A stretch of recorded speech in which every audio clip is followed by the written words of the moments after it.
નમસ્કાર મિત્રો, સ્વાગત છે તમારું એચએનજીયુ સ્ટડી પોઈન્ટ યુટ્યુબ ચેનલના એક નવા વિડીયોમાં. ધોરણ 10 અને ધોરણ 12 બોર્ડની પરીક્ષાનું રિઝલ્ટ કેવી રીતે ચેક કરવું એના વિશેની સંપૂર્ણ ચર્ચા આપણે આજના આ વિડીયોની અંદર કરવાના છીએ. પહેલા હું તમને એ સમજાવીશ કે તમે બોર્ડની વેબસાઇટ પરથી રિઝલ્ટ કેવી રીતે ચેક કરી શકો છો. એના પછી તમે વોટ્સઅપની અંદર તમારું બોર્ડની પરીક્ષાનું રિઝલ્ટ કેવી રીતે ચેક કરો છો એ પણ હું તમને સમજાવીશ. તો હવે શરૂ કરીએ આજનો વિડીયો. તો વેબસાઇટ પરથી રિઝલ્ટ જોવા માટે તમારે ગૂગલની અંદર જીએસઈબી લખી અને સર્ચ કરી દેવાનું છે. જેવું તમે જીએસઈબી લખીને સર્ચ કરશો, જે આ પહેલી જ વેબસાઇટ છે એ તમારા સામે આવી જશે, www.gseb.org.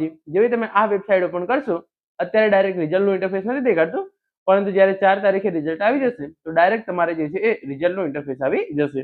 અહીંયા તમે નીચે સ્ક્રોલ કરશો તો તમે અહીંયા જોઈ શકો છો એસએસસી રિઝલ્ટ, જનરલ રિઝલ્ટ અને gseb.org લખેલું છે. તો તમારે ધોરણ 10 નું રિઝલ્ટ ચેક કરવું હોય તો તમારે સિમ્પલી જે એસએસસી રિઝલ્ટ આપેલું છે એના પર ક્લિક કરવાનું છે. ધોરણ 12, આર્ટ્સ, કોમર્સ, સાયન્સ અને ગુજકેટ 2026 નું રિઝલ્ટ ચેક કરવું હોય તો તમારે જે જનરલ રિઝલ્ટ આપેલું છે એના પર ક્લિક કરવાનું છે. જેવું તમે એસએસસી રિઝલ્ટ પર ક્લિક કરશો આ પ્રમાણેનું ઇન્ટરફેસ ખુલશે. અહીંયા તમારો જે સિરીઝ નંબર હોય એ સિલેક્ટ કરી લેવાનો છે. જે તમારો 7 આંકડાનો જે સીટ નંબર હોય એ સીટ નંબર તમારે અહીંયા નાખી દેવાનો છે. એટલું કર્યા પછી તમારે સિમ્પલી જે અહીંયા કેપ્ચા કોડ તમને આપેલો છે, મોસ્ટ ઓફ પ્લસ જ આપેલું છે, તો 20 + 28 અહીંયા કેટલા થાય, 20 + 8 28, તો 28 અને પછી તમારે સિમ્પલી જે આ ગો છે એના પર ક્લિક કરી દેવાનું છે. રિઝલ્ટ આવ્યું નથી એટલે અત્યારે ઇનવેલિડ સીટ નંબર દેખાડે છે, પરંતુ રિઝલ્ટ આવી જશે એના પછી અહીંયા તમારી ડાયરેક્ટ માર્કશીટ છે એ તમારા સામે ખુલી જશે.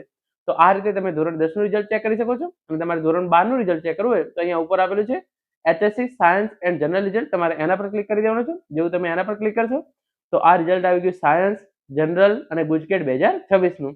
તમે જોઈ શકો છો 2026. અહીંયા પણ તમારે તમારી જે છે એ સિરીઝ નંબર છે એ સિલેક્ટ કરી લેવાનો છે. તમારો 6 આંકડાનો સીટ નંબર છે એ નાખવાનો છે. પછી કેપ્ચા કોડ તમારો અહીંયા છે, તો અહીંયા 6 આંકડાનો સીટ નંબર હું કોઈ પણ નાખી દઉં છું. અને પછી જે કેપ્ચા કોડ આપેલો છે એ કેપ્ચા કોડની અંદર સરવાળો અને પછી ગો પર ક્લિક કરવાનું. અહીંયા ફરીથી રિઝલ્ટ આવ્યું નથી એટલે ઇનવેલિડ સીટ નંબર બતાવે છે. રિઝલ્ટ આવી જશે તો તમારું રિઝલ્ટ છે એની માર્કશીટ તમારા સામે અહીંયા આવી જશે. તો આ રીતે તમારે સિમ્પલી શું કરવાનું છે તમે જોઈ શકો છો. એકવાર ફરીથી હું પાછળ આવી દઉં, જીએસબી લખીને સર્ચ કરશો, જે આ વેબસાઇટ આવશે, વેબસાઇટ તમે ઓપન કરી શકો છો, અથવા તો નીચે તમને એસએસસી અને જનરલ રિઝલ્ટ આપેલું છે તમારે એના પર ક્લિક કરવાનું છે. હવે આપણે વેબસાઇટ ઓપન કરીએ અને ફરીથી અહીંયા બોર્ડ વેબસાઇટ આપેલું છે એના પર ક્લિક કરીશું.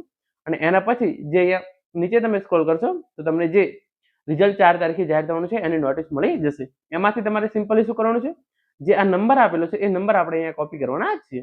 તો ચલો, જે આ નંબર તમે છે એ નંબર તમારે અહીંયાથી કોપી કરી લેવાનો છે અને એના પરથી આપણે જોઈશું કે તમે વોટ્સએપની અંદર રિઝલ્ટ કેવી રીતે ચેક કરી શકો છો. તો આ નંબર છે એ તમારે અહીંયા ખાસ કોપી કરી લેવાનો છે અને એને તમારે જે છે એ તમારા ફોનની અંદર સેવ કરીને રાખી લેવાનો છે.